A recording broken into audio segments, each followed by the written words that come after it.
Hello, and welcome to the For We Are Many podcast.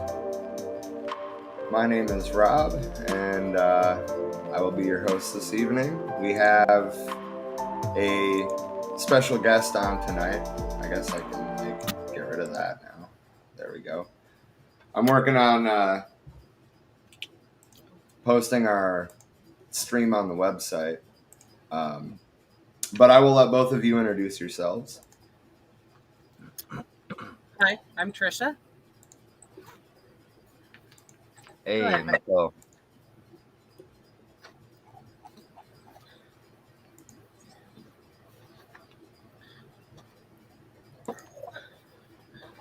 All right, so tonight we're going to be talking with Mako of the Illahee Spirit Runners about environmental conservation primarily, but I know you wanted to talk about the wolves more specifically. Mm-hmm. Yeah, so, we've been engaged in the struggle to protect the wolves for about a decade now, and really reached a peak around 2012 when, control of wolf management is the language they use, but we know that we can't manage the sacred, was turned over from U.S. federal to the states. And then we've seen some really horrendous things like Idaho killing 2,000 wolves, and then up on the Canadian side, there was a big wolf call in Alberta because of the tar sands. And the Canadians told the truth about it. They said, this extraction project is going to affect habitat so severely on the caribou that we're just going to need to wipe out and poison like 500 wolves just to start with. That's horrendous. So we know that it's really a habitat thing, and all of these extraction projects put pressure on it: fracking, mining, cattle ranching, and logging. So, Wow. we took some time in those early years to, you know, really track down stories from different tribes that show as proof that Wolf is a deity, creator figure, profound to the restoration of our indigenous spirituality. And, wolf being a keystone species is like, it improves the lives of every other species. And so I say, when we protect wolves, we protect everyone and everything. I'm still trying to get people to that understanding.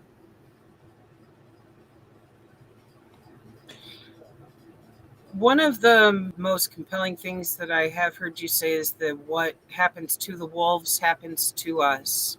Can you elaborate on that some more for everyone so they can gain an understanding of just how incremental they are to the ecosystem and to life itself? Yeah, well, so colonialism is the main factor that's affecting wolves, just as humans. And so, people who come before me noted that similarities between, like the bounties on scalps on indigenous people, same was the bounty on the wolf, and different similarities like that. We see the way, like mass incarceration, and we see like one thing to note is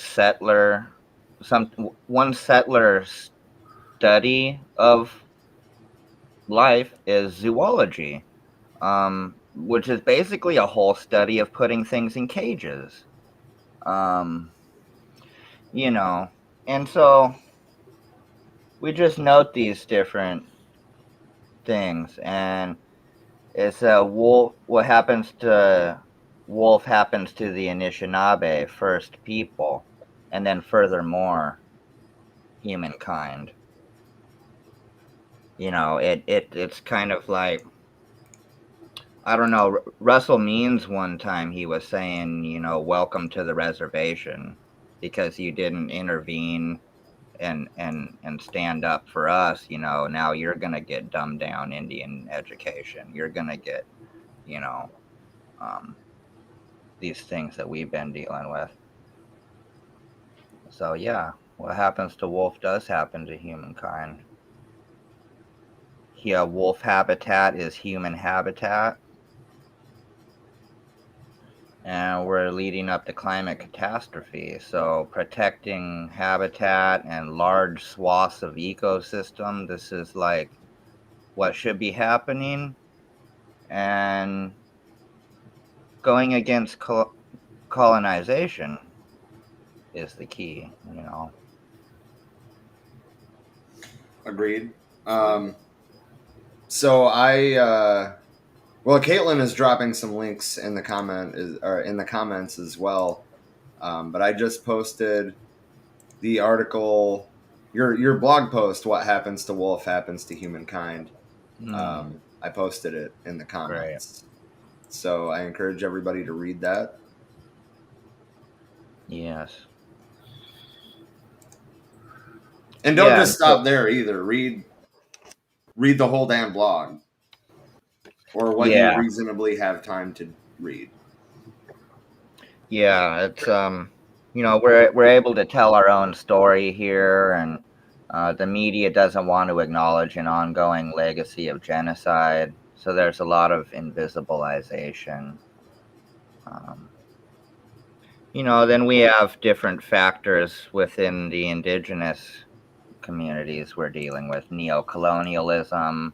So some of our own people will fight us so that they can get a job in education, or run for a petty bourgeois office.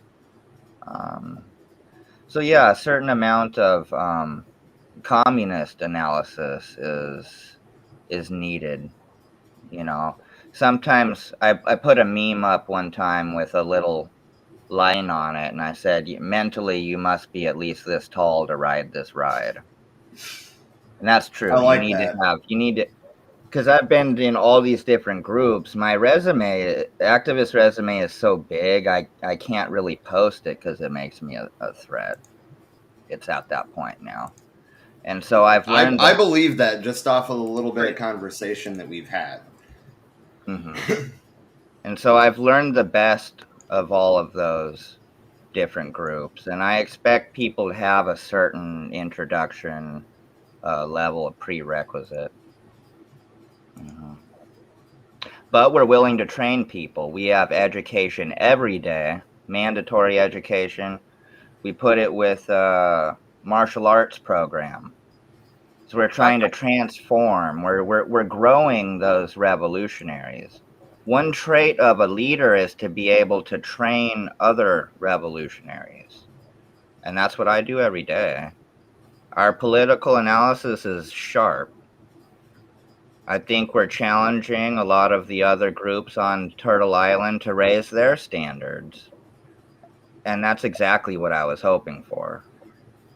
You know, we wake up early and we let people know that we're making moves, that we're consistent. We've demonstrated that consistency. And one of the things that really hit me when we were talking the other day was when you said, if you really want to be a revolutionary, you have to train every day. And I love the way that you put that. That reminds me of the original Black Panthers, because they were focused on training, on education, and outreach. Yeah. And taking care of their people. Yes. Yeah. Mm-hmm. Can you tell us a bit about the origination of Illahee and of, the wolf story when it comes to the creation story? I know that. Illahee Spirit Runners just started by, I needed to make my own group at some point, and my grandfather was a senior member of the American Indian movement, as well as my great uncle, and it's just like a lot of time has gone by. And so there's a nostalgia thing, I think, where people are still waiting for some of these 89-year-old men to come and save us, and they've backslid on their education and their analysis, to where they come out hard like armed resistance in 73, and now you go talk to them and they're like, vote Democrat. Oh. And so people are like, well, why aren't elders working with you and stuff? And it's like a lot of them still have a 1970s political analysis. And they're really bold about it. They just think that that's all fantastic.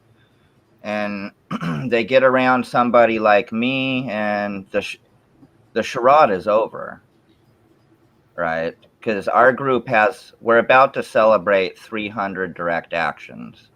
We have 299.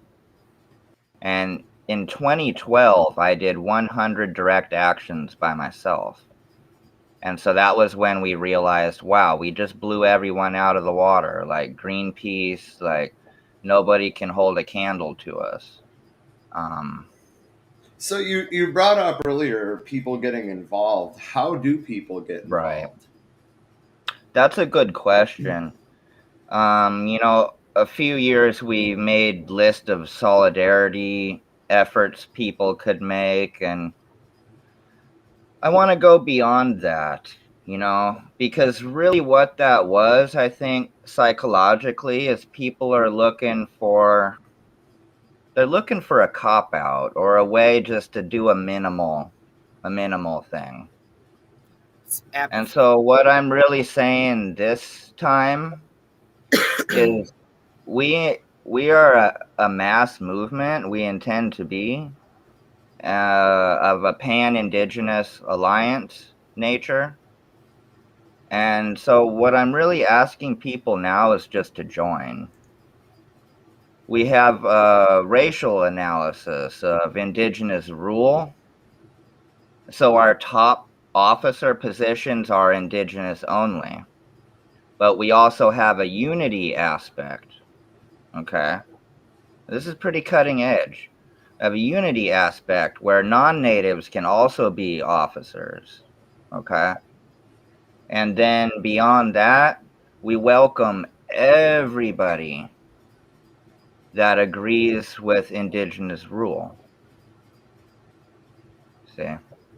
And that's how it's not a theory. We're actually uniting all of the races on Turtle Island. We have all these bickering and infighting about race, but it's not happening at Illahee Spirit Runners because of our 7 group rules. There are 7 barriers to unity. Right. So you've brought up Turtle Island a couple times, and just in case anybody doesn't know, Turtle Island is referring to the colonized continent of North America, if I'm correct, right? Yeah. Okay. I just wanted to make sure before I you know. Yeah, but I wasn't sure if it was just North America or if it was both Americas, but either way, the point is the people that lived here for thousands of years before Europeans ever arrived. Right. Yeah, and so many of the northern tribes actually share that same creation story. They just might have different animals as the hero figure. The crow had the duck was the hero, and like the Mohawks and them, the muskrat is the hero. But it's the same story. But yeah, anyway, we really want people just to join the Illahee Spirit Runners, get on our education program on the martial arts. From there, you can think about joining a committee. Individuals are not going to be changing anything. Okay. Agreed. I would know because I've been there, done that. All right. It takes And unity. celebrity worship is not going to save us. Otherwise Leonardo DiCaprio would have saved the whole day by now. Okay. But so you really need to join an organization. Individuals, no matter how talented they are, it's not going to be enough. So we really have to fight that individualism and join a mass organization. It would have to build power. Marcus Garvey say, a people without authority and power are a people without respect. And so that's why we are so disrespected.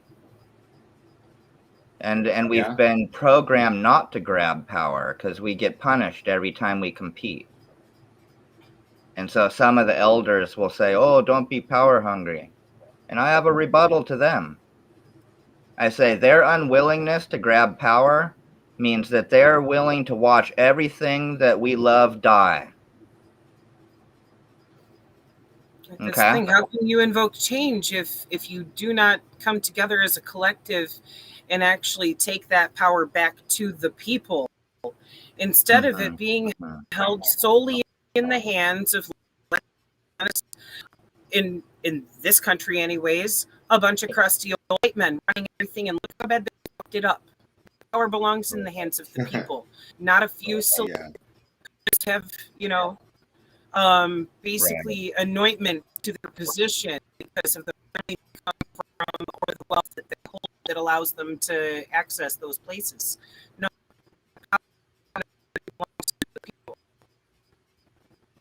Right. Yeah, so we've been learning a lot of Touréism, Kwame Ture.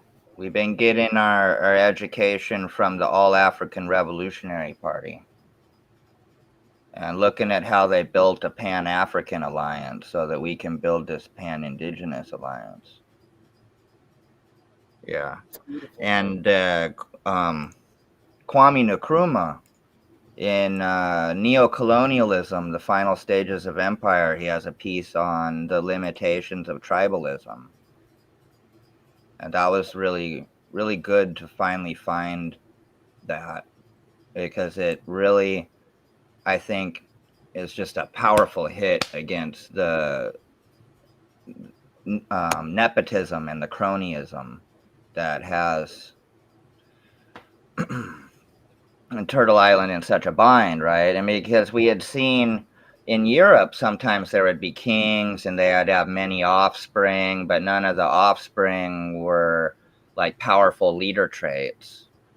And so we're still seeing that with like Wounded Knee veterans and stuff have they're like refused to pass the torch, and they've set it up for their children, but their children didn't display those powerful leadership traits. To be a land defender these days, you have to be real savvy. Like, we are the ones that COINTELPRO couldn't stop us. You feel me? And so some of us were able to rise to the occasion, and some of us were not. Either they had too many criminality issues, or they didn't learn internet security, or what have you, you know. But it takes a lot of courage to be a land defender too, you know. A toughness and a discipline. Discipline is crucial. That's why the martial arts are so important. Absolutely. It's like You're not just learning how to defend yourself physically, you're learning discipline straight up and respect. how to show up. Yeah. That's a big one. How to show up again and again and again. Because a black belt is a white belt who never quit. Yep. Right. It's that consistency. And so, like, back to the 300 direct actions, people like, you know, it's like, hey, well, I can count. They say you're not this or that, and I say, well, I can count. You know. Right. Caitlin said, can you share your in the field experiences recently protecting the wolves in, quote, Oregon? I like that you put Oregon in quotes. And why it's so critical in real environmental conservation. Yeah, it's because, well,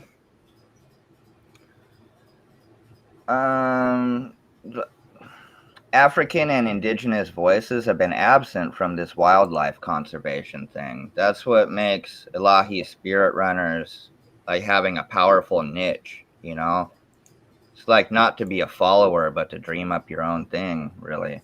But I started going to these wildlife meetings in the early days because, like, white environmentalists were like, hey, why don't you go to the meeting? And then it's like, we need to adopt an analysis where these people are illegitimate.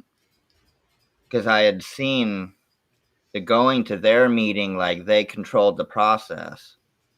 And in the recent article, you know, I reiterated, you know, eugenics and stuff that led up to this. And but anyway, so it's really crucial that, you know, not only indigenous people, but, you know, we want others to join us in this struggle to bolster our voices, you know, and to change that physical reality that we believe that we are the rightful stewards, so we want these buildings returned to us intact and in good condition. And this political analysis scares the shit out of them. They're expecting some like anarchist gonna break the windows shit, and we're like, hell no, like you're in our office. I've moved in props and stuff, like folders, educational props, and just told them, hey, this is my office, I'm moving in, you know, and that we want all your vehicles, that we want all your tools, that we want all your computers, because they're ours. The Zapatistas did that against the cartels in Mexico. They finally went to the police departments, and they didn't destroy the shit. They just took all their weapons and were like, hey, we bought this shit for you. You're not using it. We're taking it back. And so everyone's calling out this mismanagement by wildlife services. Even the right-wingers want them abolished. The scientists walked out. Oregon scientists walked out like a year and a half ago. And I was like, damn, I'm glad you did that. Because no amount of reasoning with these capitalists colonial capitalists is going to get them to behave in a correct manner. So yeah, it's going to lead to more confrontation. Political change requires force, and we need the whole left to get on board with that. Red power. Hell yeah. So what all did you do recently in the field? Like I know that you were literally out in the field for a while. I don't know the whole story, obviously, but so I've done some stuff out in the field, and it's like being present at some of these places where wolf hunting is going to occur.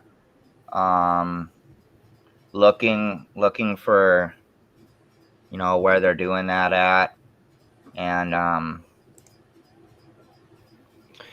mostly confrontations. Sometimes I'll like camp out near a wildlife building so I can make multiple confrontations against them.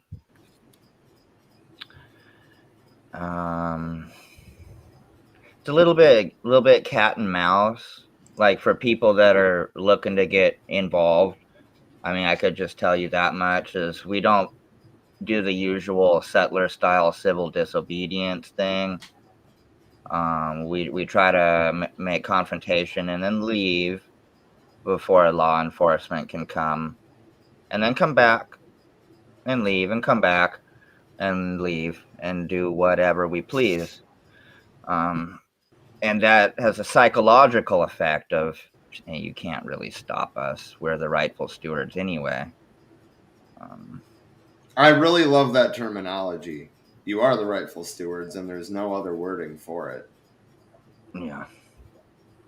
Caitlin is in the comments. She dropped a link to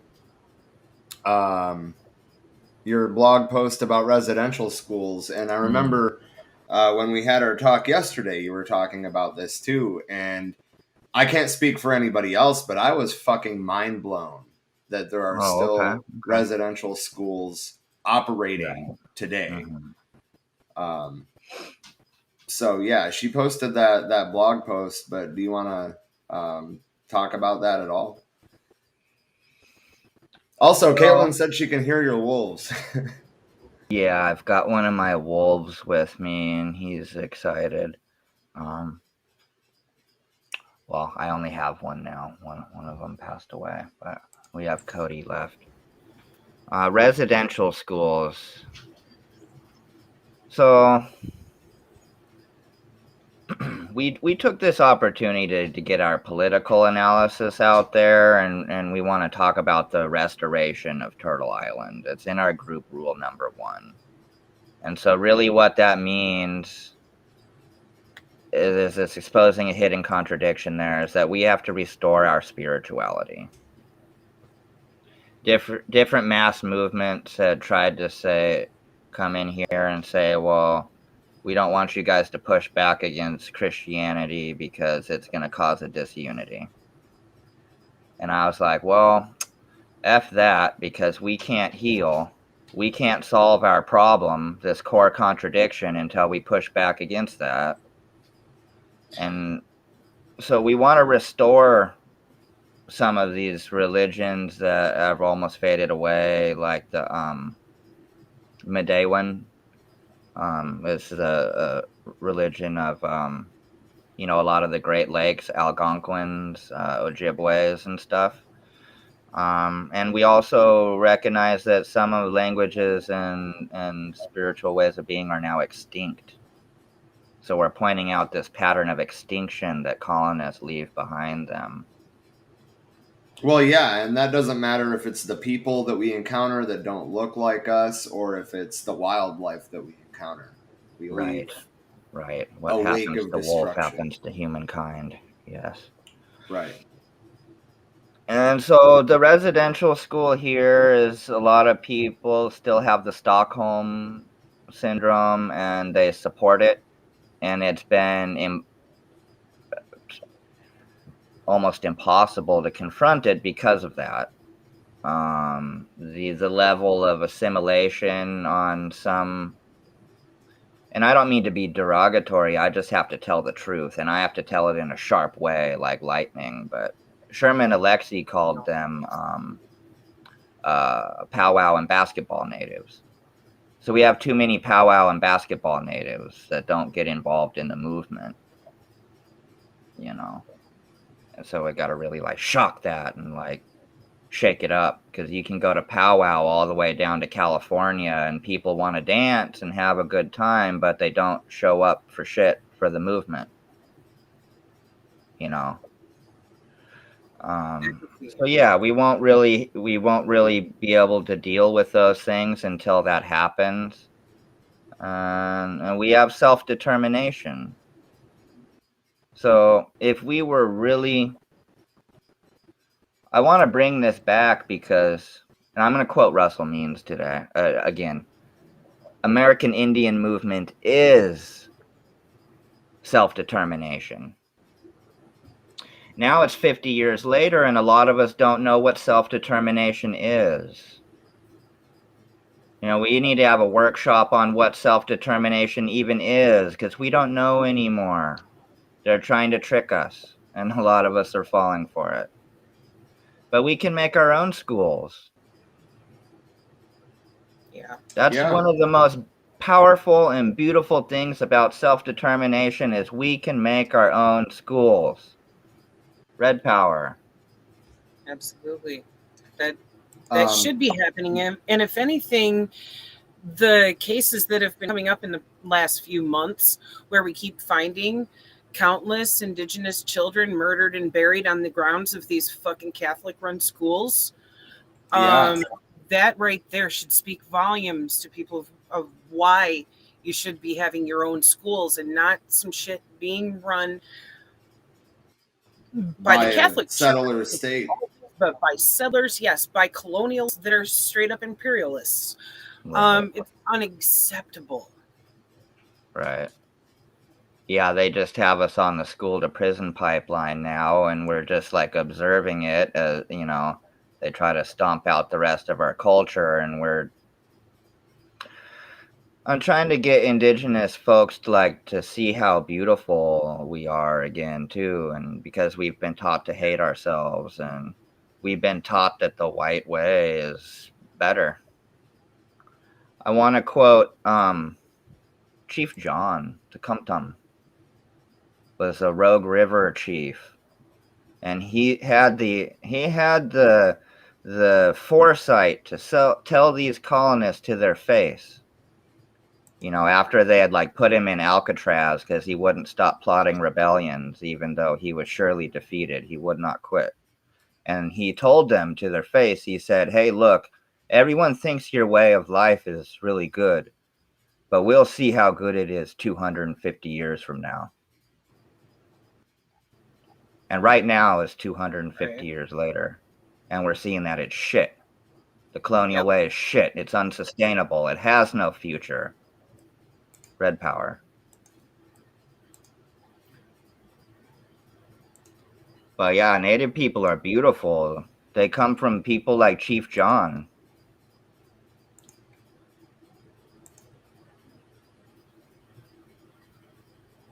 The United Nations, they say Indigenous lifeways are the remedy for the planet.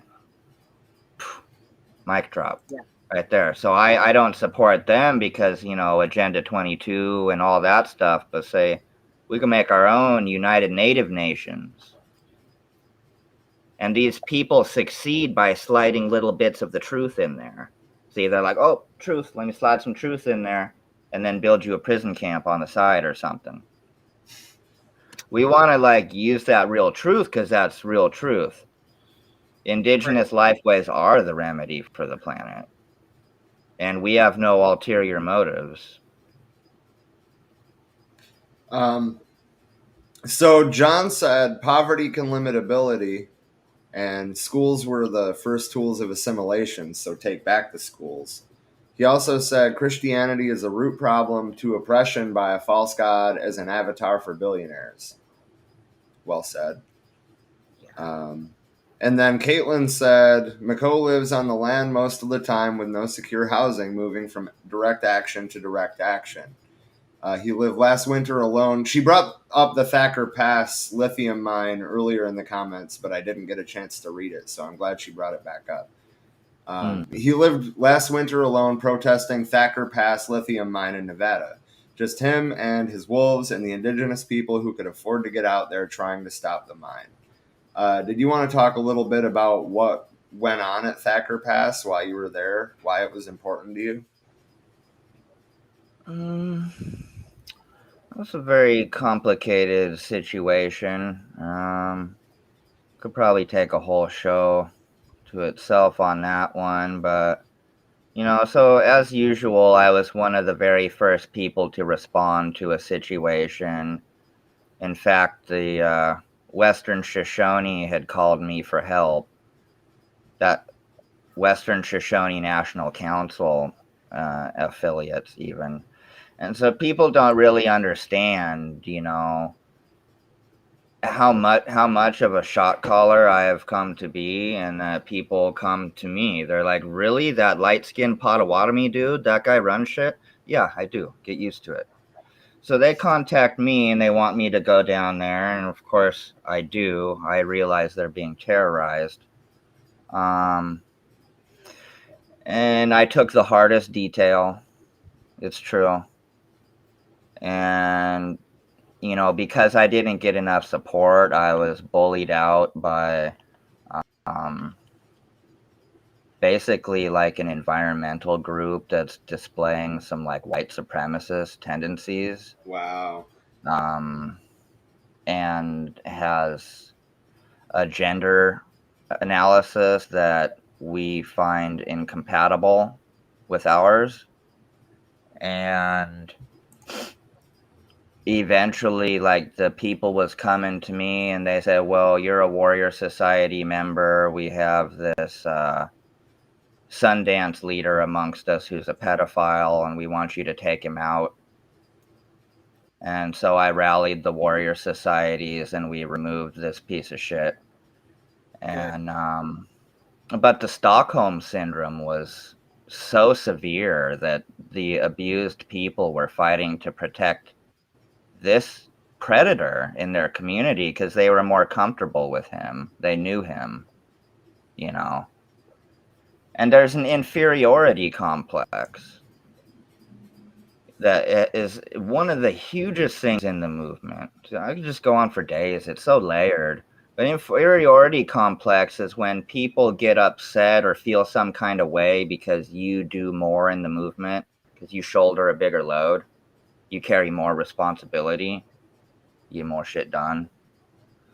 So people they got to feel in some kind of way, why is this light-skinned Potawatomi down here willing to suffer in 7-degree weather, and we're not?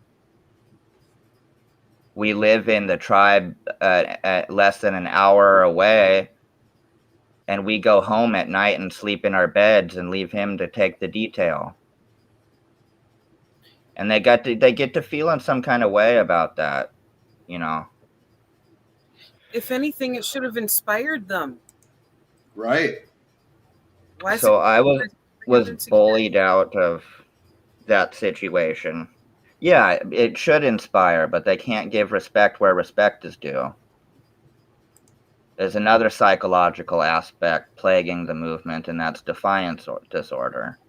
It's just the inability to give respect where respect is due.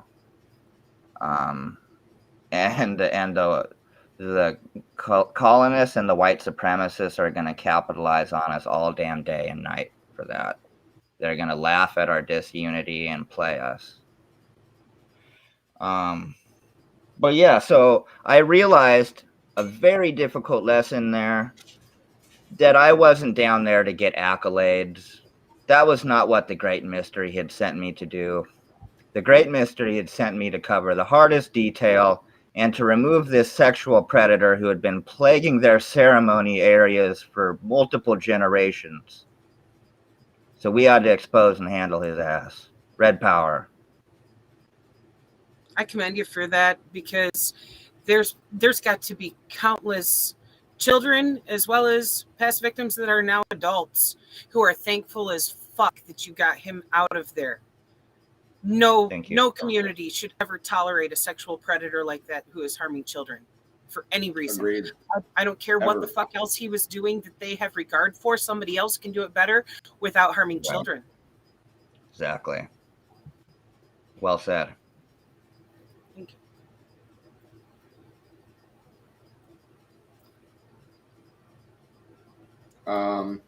I had a question in mind and I forgot what it was. Oh, I think we wanted to touch on the AstroTurf situation real quick while you had me here. So one of our group rules we've outlined as a barrier to unity is the AstroTurf, the fake grassroots groups. So, and these were like Sierra Club, who has a past history of eugenics. This is like 350.org, who's been exposed in the movie Planet of the Humans, where Bill McKibben finally admits on film that he is in fact sponsored by Rockefeller. Even though my friend Kat Yang Stevens exposed this in her article, Quelling Dissent, Groundwork for Praxis. Shout out to Kat. Years before.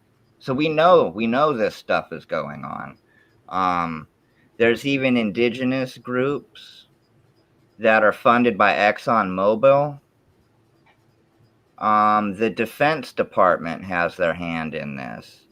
When you sign up for some of these AstroTurf, you need to be sure that they're not sending your email to the Defense Department.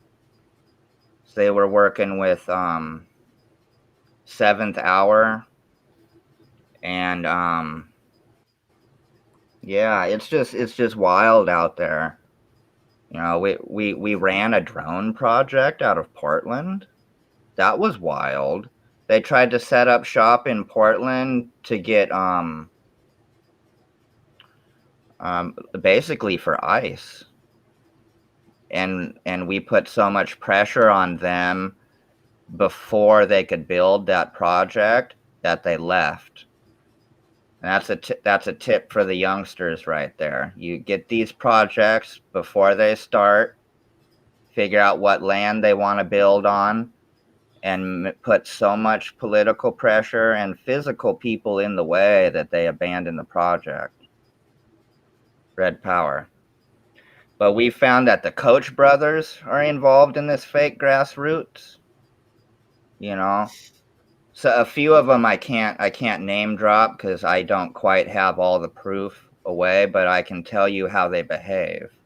They'll get into a situation before the real grassroots can, and they'll start hitting up all these basketball games. Pretty soon they'll be like hitting up your own grandparents and shit for donations.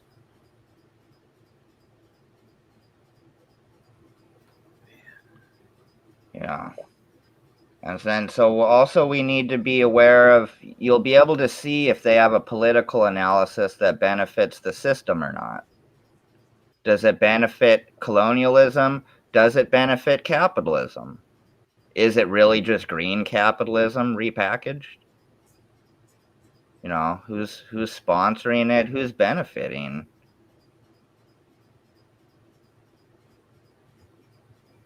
Agreed. One thing, when you follow that money trail and it's dirty hands it's coming from, that right there is John, evidence for questioning their motivations and what they're planning on fucking doing there. Yeah. Yeah. John So said I've they're had, trying to control the narrative preemptively. And yeah, exactly. They're trying to beat everybody else in and fucking stomp it out pretty much. yeah. I mean, one of them said that non-lethal methods is the best way to protect wolves, and we found that ideology, it benefits capitalism, and it does nothing to confront the colonial contradiction. So by what I described, everyone probably knows who I'm talking about. Pretenders of wildlife or something. All right, I got jokes sometimes. But no, 350. They're have been gang stalking me and showing up to places. Like, this is COINTELPRO tactics. You know, like they used to like try to get you fired, stalk you at work, this kind of thing. And now we don't need COINTELPRO to do that, because we already have people on the left who are really good at COINTELPRO tactics. Yeah. Caitlin brought up in the comments that 350.org has given up on protecting Atlantic salmon openly, but there's indigenous people still fighting and being told it's not possible. And then she said that you are involved in protecting the Pacific salmon, and you're being told that it's damn near impossible now, too. So if you want to talk a little bit about the fight to protect the salmon, I mean, that's... Sure. I mean, I guess from my perspective, I know that warming temperatures mean warm water, and warm water is not a situation that salmon can breed in. But that's pretty much where my understanding of the subject ends. Okay.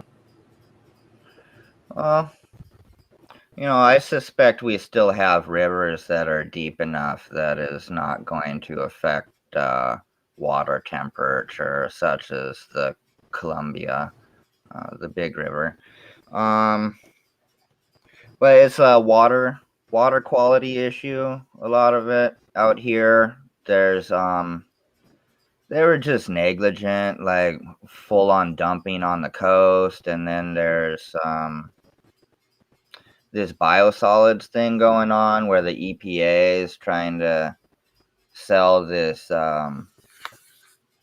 sewage mixed with industrial and medical waste back to farmers as a cheap fertilizer. Oh, And wow. the runoff is, of course, no good. And it's leading to deformities in the elk, where they get cleft hooves, and Fish and Wildlife has to come out and put them down. When they say that there's no hope, what they mean is more like there's no hope of protecting the salmon unless we end colonialism. That's really the translation. So probably why you're getting indigenous people that still have hope is because we know we can decolonize. One aspect, that you would get from anti-civ kind of perspective is that basically we're going to collapse and have no choice but to be back at more of a simple way of being. And that's kind of exciting for some of us. Because I've lived in a teepee before and done that stuff, and my devotion to the movement has caused me to be homeless off and on for 8 years and stuff like that. So we're strong. It's the people living in houses that are getting soft. But yeah, we can protect the salmon. We have to remove dams. We have to end colonialism. Everything about it. We have to build power. If we could build power, we could rival their system with pre-colonial indigenous rule, with pan-indigenous alliance. We could get control of immigration, and that's when you're going to see the attitude change. This is the key. This is the kicker. I don't think anyone's caught on to this yet. People are being too nice. I talked to the Mohawks, and they're like, "Why don't you share?" Funny. But yeah, so if we get control of immigration, it'll be real attitude change, because then we'll be able to say, well, if you want to work with the rightful stewards, good. We welcome that. If you're opposed to that, we can now legally send you away in a more humane fashion than what you have done to others. So you have no right to complain. And this is going to help us give the ability to end homelessness on the continent for all the people that are still here. All the people that agreed with indigenous rule, you won't be homeless anymore. Okay? Because there's ability to make your own shelter that even the animals and the insects have. That's been taken away from people by selfish people. So that just won't be a thing here, you know. And that will allow us to restore Turtle Island. You know, I'm researching constantly. Thing that I found out last night was a lot of our old growth forests were taken away they made railroad ties with it. Not only just railroad ties, that wasn't enough for them. From our forests, they made all the railroad ties in Venezuela too. Wow. So we realized those are our trees that made North America strong. North America with 3 Ks, Turtle Island. Right? Right. The uranium. I mean, we have an anti-war aspect that nobody else has. They're still trying to venerate veterans of oil wars. Look at them. Look at them. And so we're just flipping the script on that.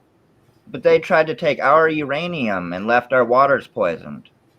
Why the Dene have nuclear wind. Okay? And I mean, that just leads me into like why we are the strongest resistance is because we are like, we've had to overcome. Softness doesn't make you strong. It's overcoming adversity that makes you strong. It was, you know, and that's why there's like the environmental movement and then the environmental justice movement. What's the difference? Yeah. So, you know, these were the communities where the African communities next to coal-fired power plant. They built a landfill next to your community. Or, you know, like back to the Dene, it was like living through nuclear wind. Or the Cayuse on the Umatilla Reservation who, what is it? Hanford nuclear reactor is leaking on them. It's leaking on them. They can't eat the food or hunt the game within 100 miles of Hanford. And these are things that we're overcoming. All these people complaining, oh, it's too hard to resist. It's too hard to get up and be disciplined and rebel every day, Mako. You're asking me to do too much. Well, look at what the people in third world countries are doing. These reservations are third world right here in Turtle Island. Brought our age expectancy down to 40. You didn't see us give up. Right. The prisoners, they go on hunger strike, they get punished again. And they still resist. So I'm asking people to drag their excuses out into the street and publicly execute them. Red power. Goddamn right.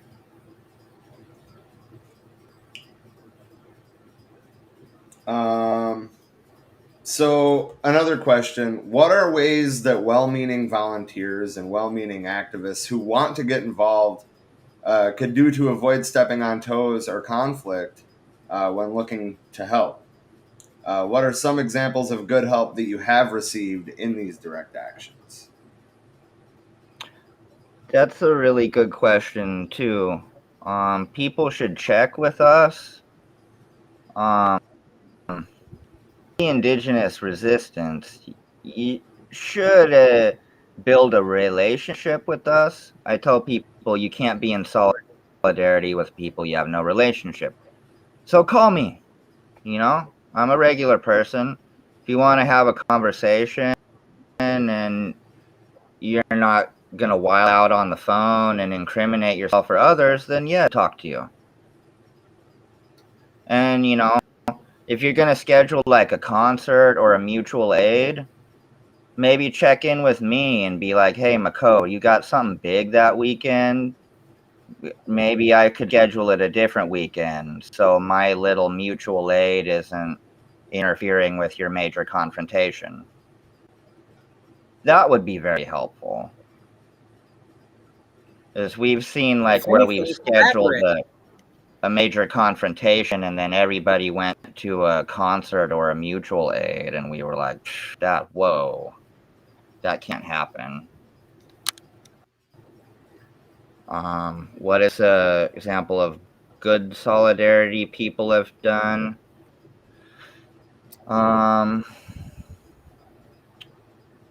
It's what speaks most to me is showing up. So I have had people travel great distances to show up. That's what impresses me. I had like some French Persian people come over like from out of the country and help me, and it's like that's awesome. That was meaningful because the people here won't show up. People in my hometown and shit, they're like, they put more faith in the system than they do the rightful stewards. So they don't, and those ones really is pointing.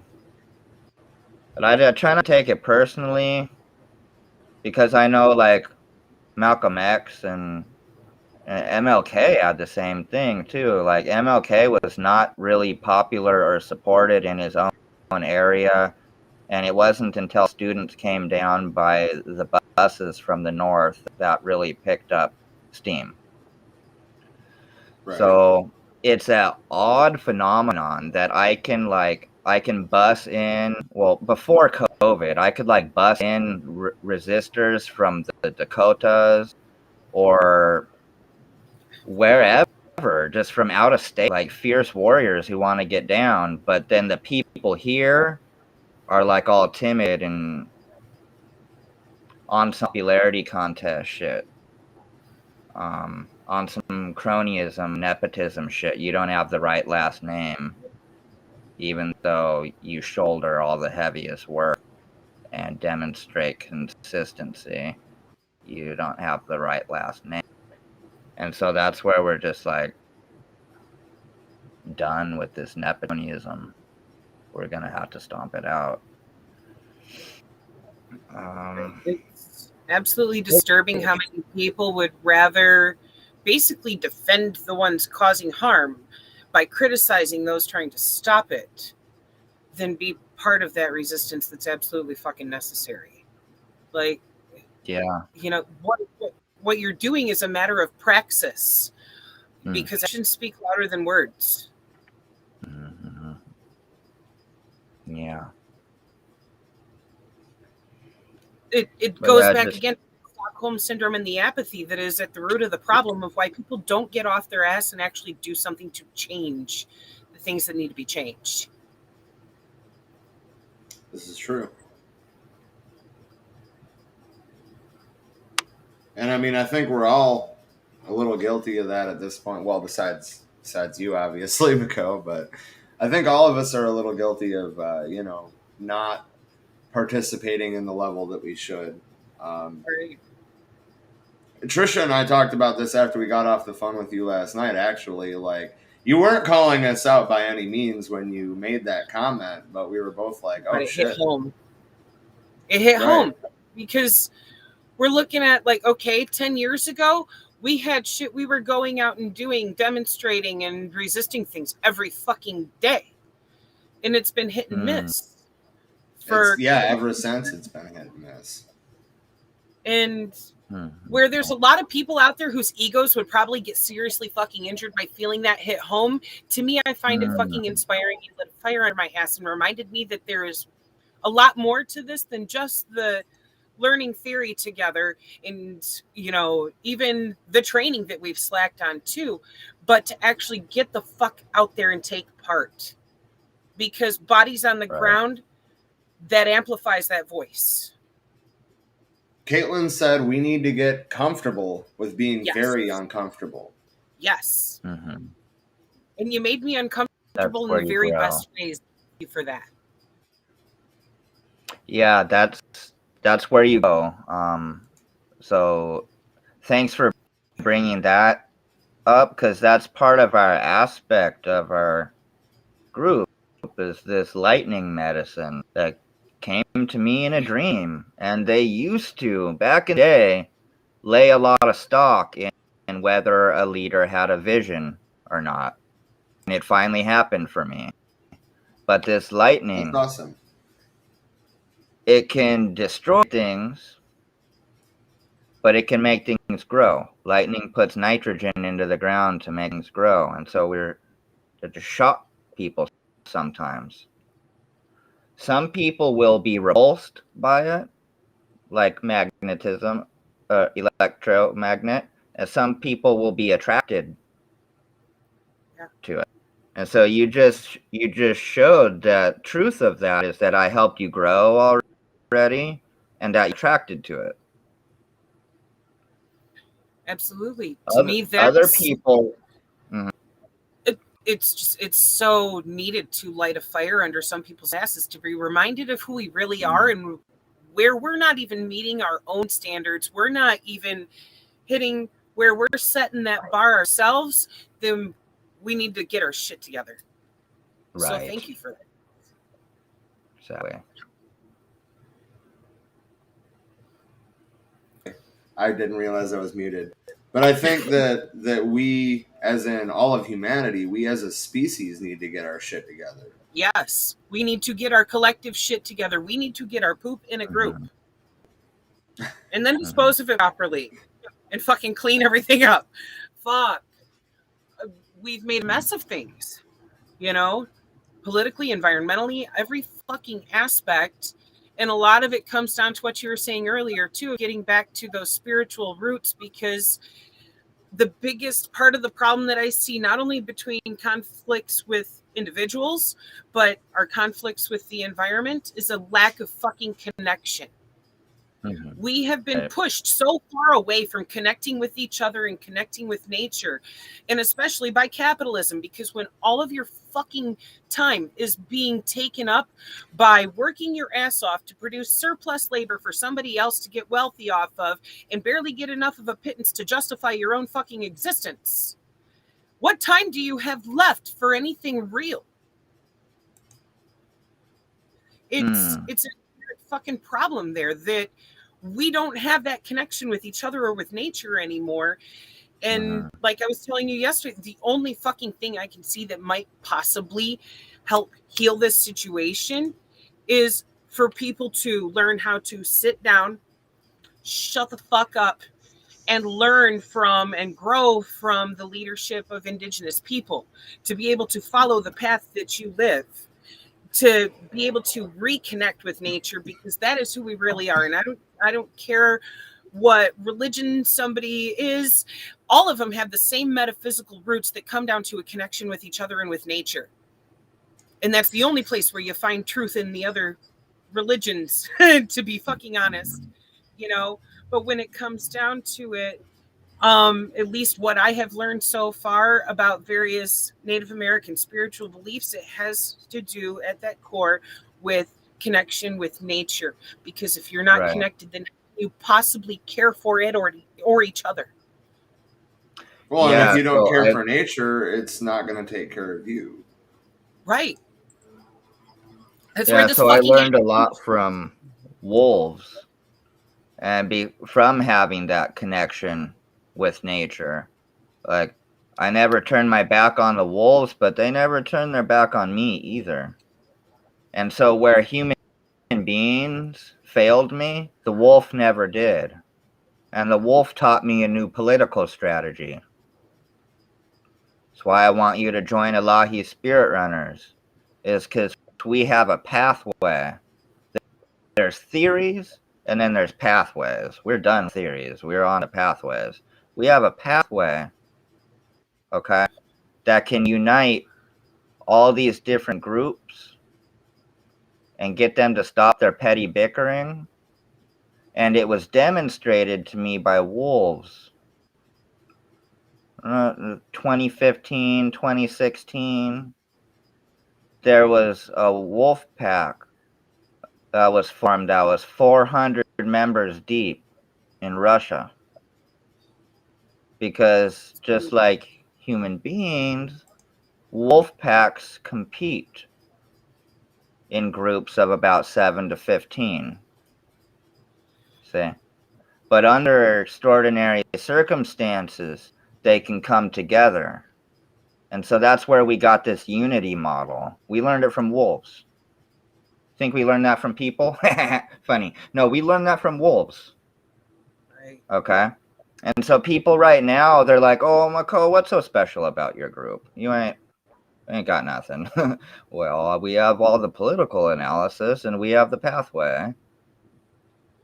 Right. They're To be still honest, limiting themselves. We have Africans who are anti-indigenous, indigenous who are anti-African, people who can't figure out their gender analysis, you know, people who are hopelessly embedded in neocolonialism, you know, people who are too busy tone policing each other to be anything but impotent. And so we've addressed all of these issues that are keeping people divided, and we educate on them, but we don't tolerate them at all. Like, you get a few warnings and then you are just removed. And some people don't like it, and here's why. They have literally found a way to benefit from disunity, and they're in love with it. right. It suits them. It's like And so that I had to Stockholm find syndrome at the extreme. Stockholm at the extreme, yeah. I mean, so I had to finally reach a time where I was tired of suffering and tired of this disunity, and then like angry enough to stop it, but then having the pathway too. And honestly, I learned a lot of it from African communists, straight Fuck up. yeah. So Understandable. people got to get out there and try different stuff. Don't think you know everything, and be willing to work. Right. And willing to learn and self-criticize. Right. Shit. But what you're doing makes me think of what Fred Hampton was dreaming of with wanting to build the Rainbow Coalition 50 years ago. You know?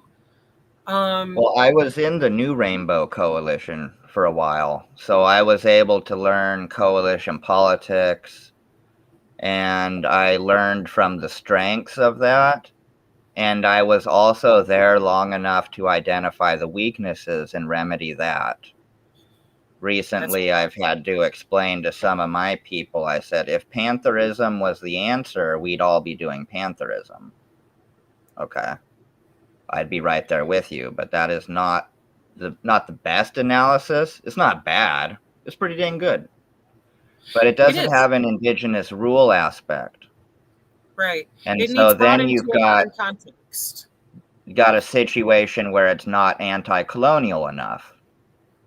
Because it's good to be anti-racist, but it's not enough. We must be anti-colonial. Yes.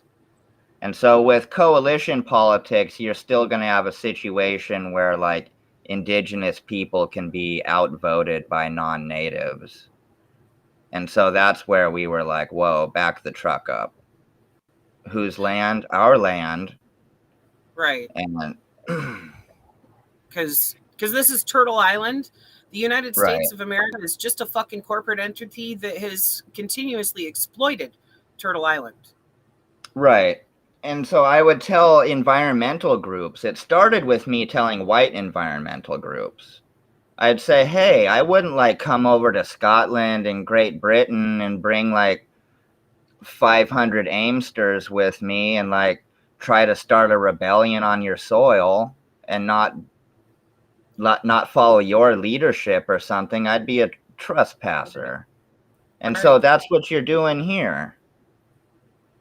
And then so Marcus Garvey again. Marcus Garvey say Africa for the Africans. Brilliant. And so there by that logic, Turtle Island for the Turtle Islanders. Yes. See? So if someone is on white supremacy or black supremacy and trying to organize that way, that cannot be. Not here. If you want to set that up in Scotland, I support you. You want to set that up in Ghana, I support you.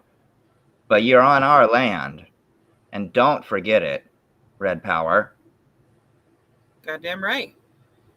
Because, look, plain and fucking simple, fucking white colonizers came over here and committed genocide in order to try to, gain that power, to steal that power. And they had no fucking right. That's what every bit of what this colony is fucking built on is slaughter and racism, and throw in capitalism to the mix because it justifies them both. Right. And I'll put that in loose quotations because there really is no justification, but if you follow their trains of thoughts there, that's what it fucking leads to. And it's horrendous that this is what's happened. But at this point, we need to have people be more aware of that so we can actually fucking fix that. Because there's no excuse for, again, having a bunch of crusty old white men running the government here and running literally everything into the fucking ground. Destroying the people, destroying the environment, destroying quality of life itself. Yeah, that made me think of Malcolm X, who he said, show me a capitalist and I'll show you a racist. Yep. It's because those mindsets go hand in hand. Yes, yep. I agree. It's built on it. So while I was out of the stream there for a minute, I was watching on my phone, and you briefly mentioned your gender analysis. Do you want to elaborate on that a little bit? Yeah, I'd love to. So I got on to this Lakota Star Knowledge teacher, and he comes at me like,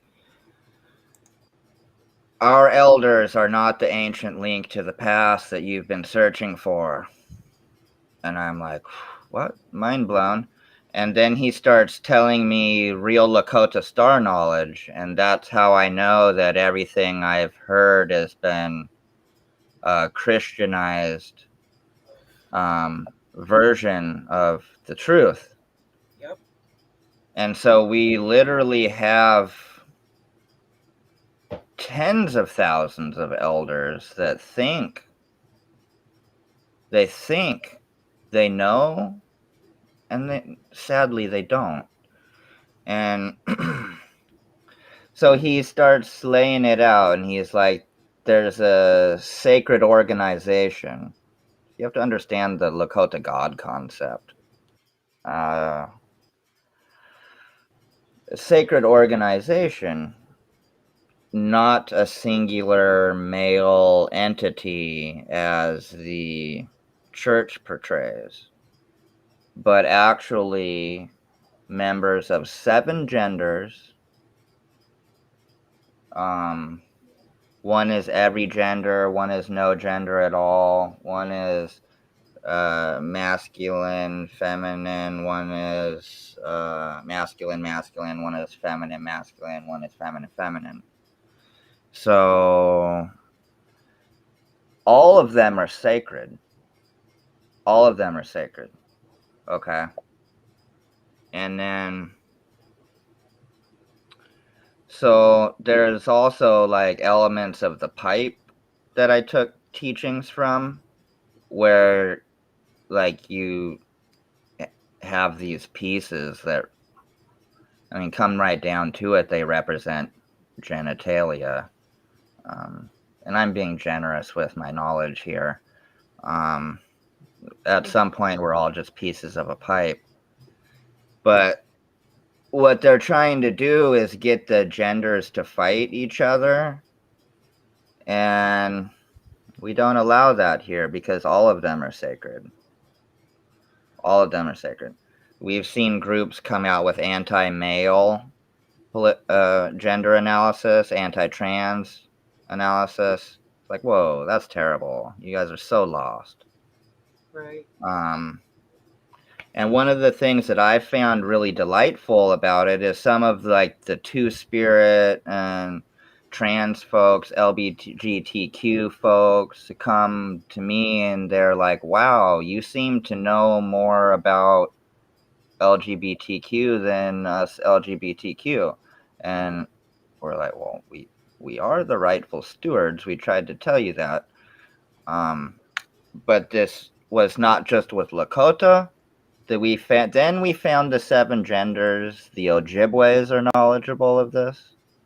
The Coast Salish peoples are knowledgeable of this.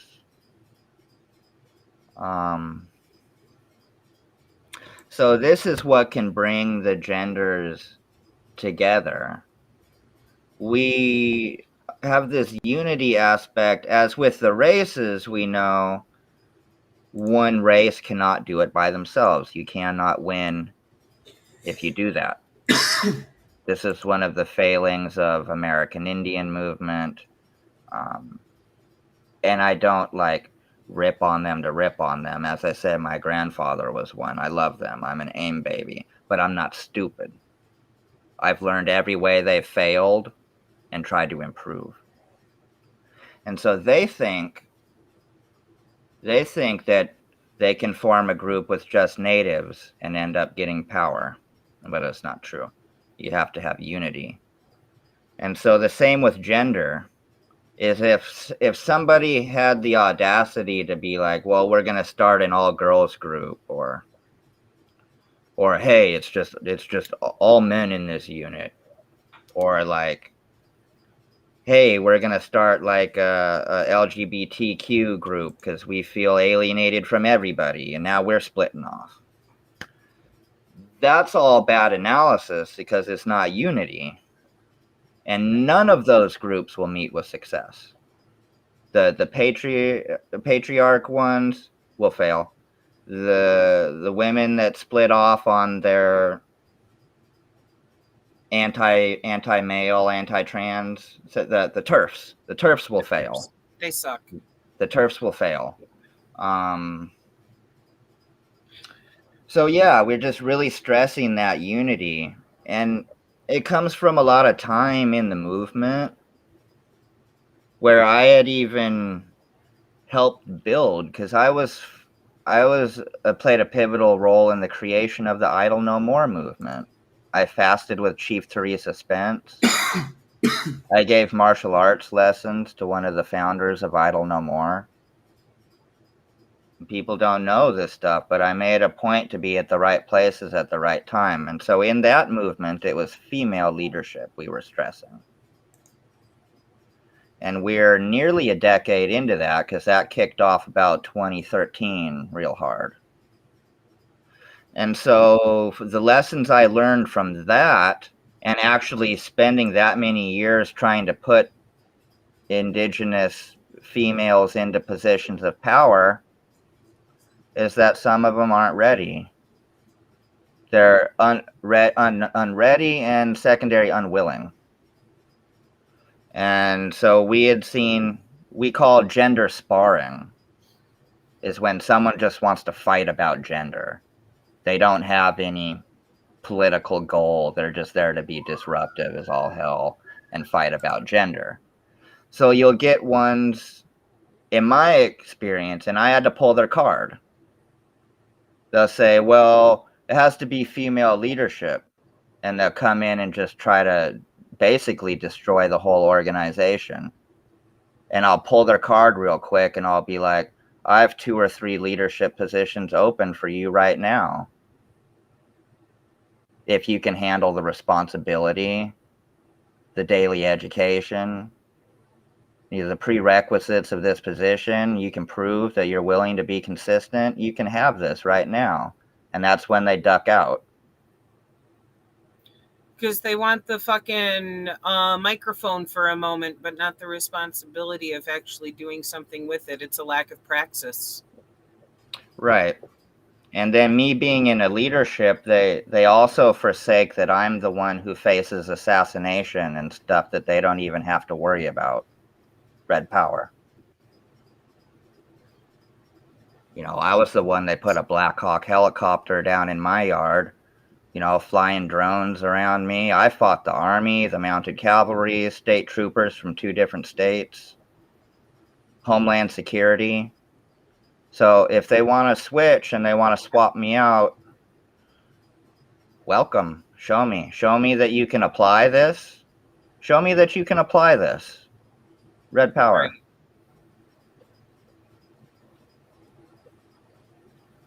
Indeed.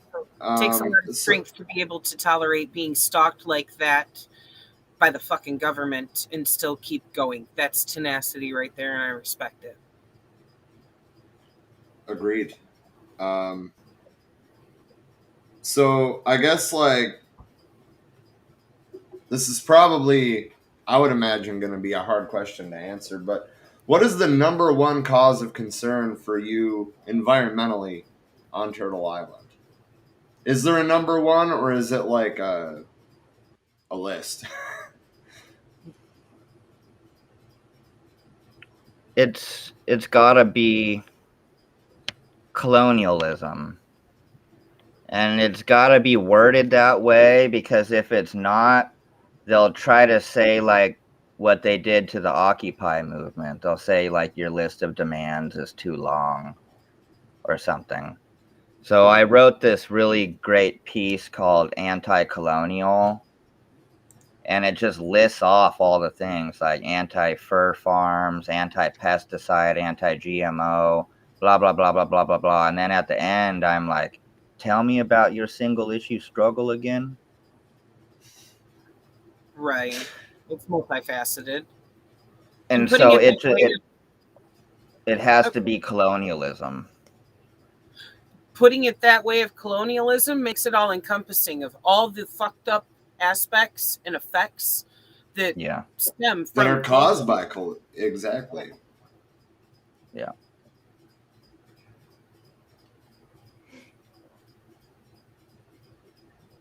Yeah, and then there's some resources for Europeans to be decolonizing too. We need to unpack the whole American thing, because nobody's really American. And back to Kwame Ture was where we've really benefited from learning that. We're not Native American. We're not African American. There's no American about it. In fact, even our European allies are not American. They're European.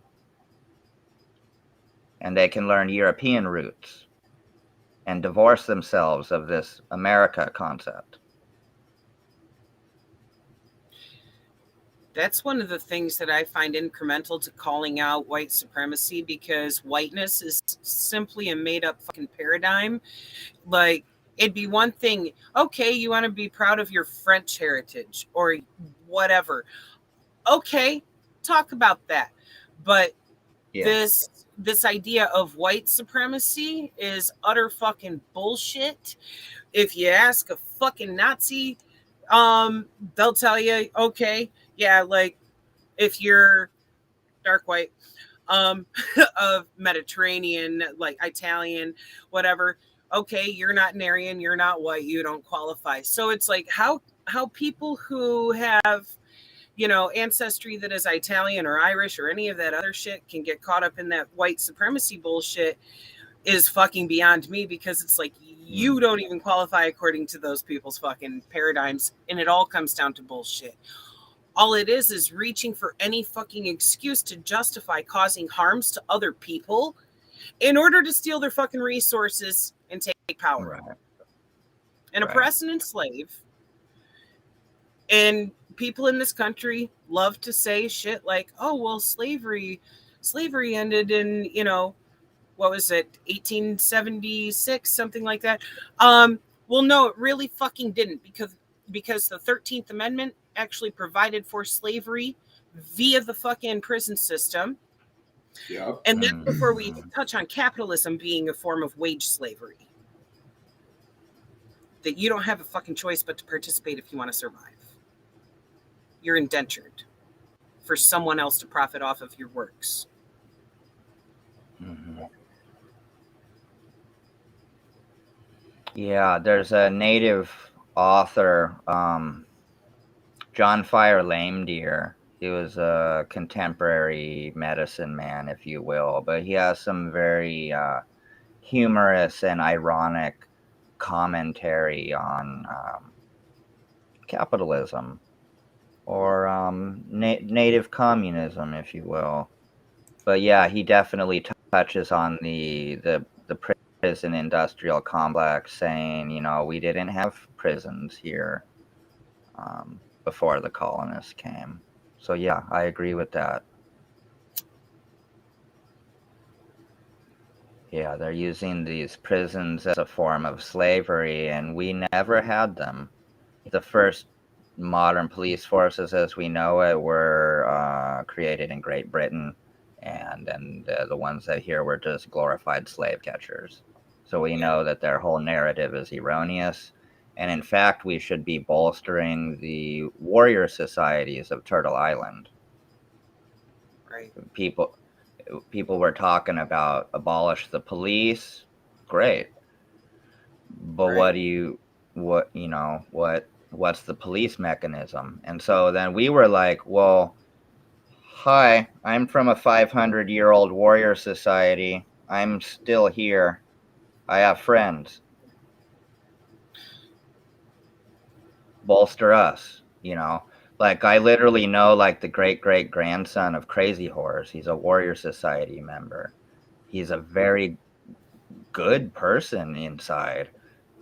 Why not bolster someone like him? Right. Red power. I have a question then, because a lot of people bring this up of, okay, if you abolish the police and abolish the prison system, how to address crime thereafter.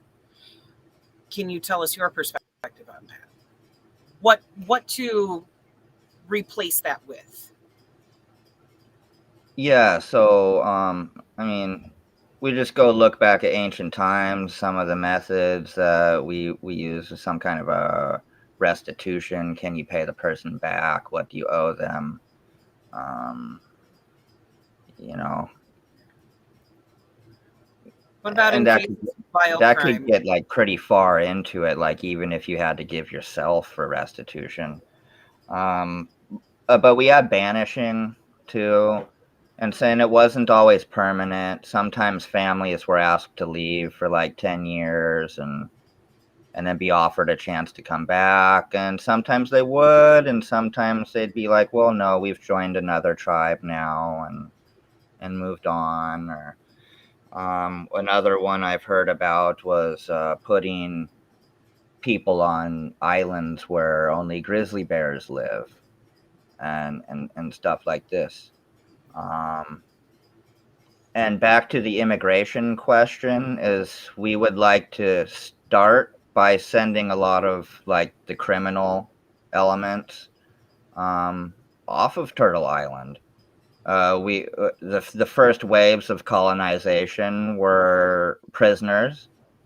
The first waves of decolonization could be prisoners, you know. Right.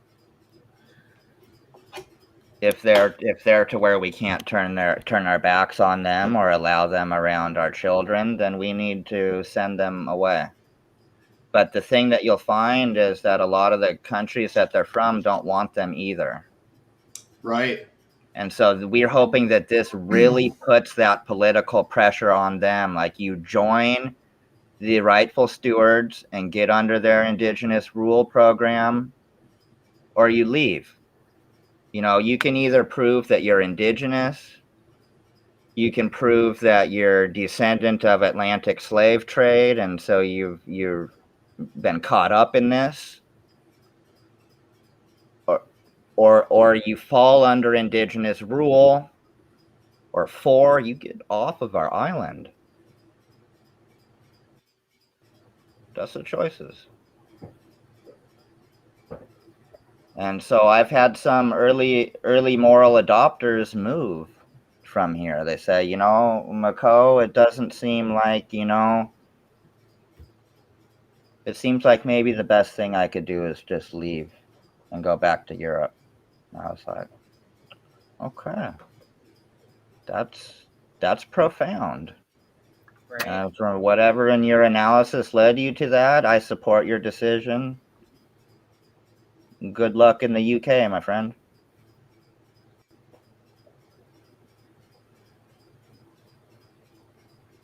I mean, the funny thing about that, you mentioned that those countries don't want these people back, and I mean that straight up is the truth. Mm-hmm. Do you know how hard it is to emigrate from here to Scandinavia? You have to have somebody vouch for you. You have to have a job lined up. You can't just fucking move there. That's completely off the table. Yeah. It's very profound. People have a lot of thinking to do.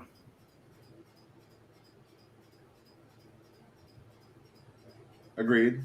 Well, we've been at it for about an hour and a half, so I think it's probably a good spot to start wrapping it up. Is there anything that you want to, like, I don't know, say in closing, like anything important that you haven't touched on that you wanted to, or anything like that?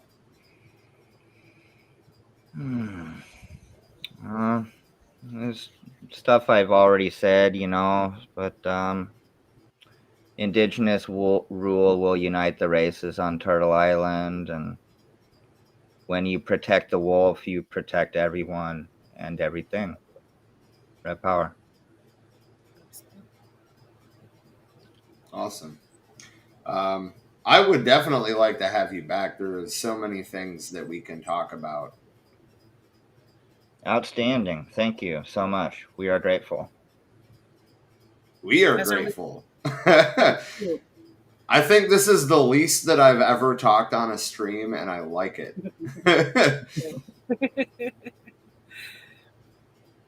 But no, you have a lot of wisdom to share. You have a lot of experience.